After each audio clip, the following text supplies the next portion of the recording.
hats with engineer caps and carried lunch buckets. They stopped beside a truck that had paused and started beating against the closed window, drawing the attention of the other woman inside with some half-hello, half-joke at the driver, who was obviously their buddy, because they all pointed fingers at each other, laughing uproariously together, there on the Moscow Strip in the grim light, swinging their lunch pails and cutting up. My interest-guided name was Helen, a very pleasant and attractive, large-boned young woman in her 30s. She was born in the East, near Japan, and her father, who'd been a military man, was dead. She lived with her mother now, and she said that she and her mother had to learn to do a lot of things for themselves since there are so few men around these days, and service is so hard to get. In Russia, you carry your own bags in airports and hotels. This, at first, struck me as oppressive because, of course, carrying a laden bag up 7 flights of stairs when the elevator isn't working is not fun. But the longer I stayed there, the fairer it seemed, because in this country, it appears that everything is seen in terms of food. That is, the labor of one's hands is measured by how much food you can produce. And then you take that and compare its importance to the worth of the other work that you do. Some men and women spend their whole lives, for instance, learning and doing the infinitely slow and patient handwork of retouching Persian blue tiles down in Samarkand to restore the ancient mausoleums. It is considered very precious work. But antiquities have a particular value, whereas carrying someone else's bag does not have a very high priority because it is not very productive either of beauty or worth. If you can't manage it, then that's another story. I find it a very interesting concept.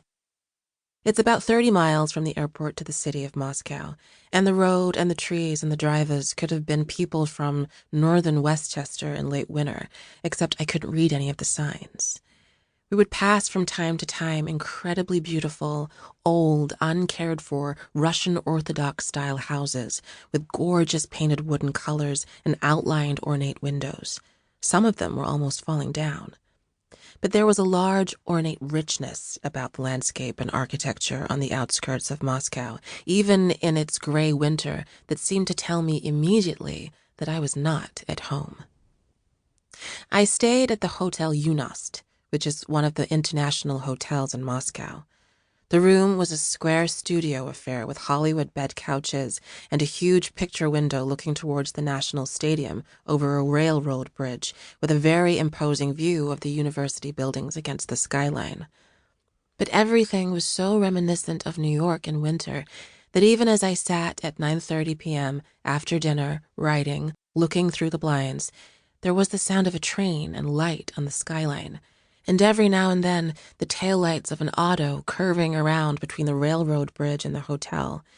And it felt like 100 nights that I remembered along Riverside Drive, except that just on the edge of the picture was the golden onion-shaped dome of a Russian Orthodox church.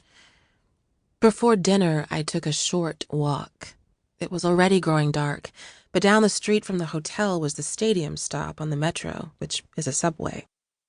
I walked down there and into the metro station, and I stood in front of the escalators for a while, just watching the faces of the people coming and going. It felt like instant 14th Street of my childhood, before blacks and Latins colored New York, except everyone was much more orderly, and the whole place seemed much less crowded. The thing that was really strangest of all for the 10 minutes that I stood there was that there were no black people. And the token collector and the station manager were women.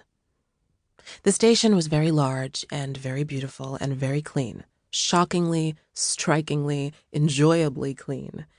The whole station looked like a theater lobby. Bright brass and mosaics and shining chandeliers. Even when they were rushing, and in Moscow there's always a kind of rush, people lack the desperation of New York.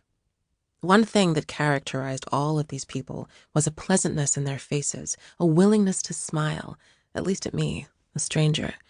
It was a strange contrast to the grimness of the weather. There are some black people around the hotel, and I inquired of Helen about the Patrice Lumumba University.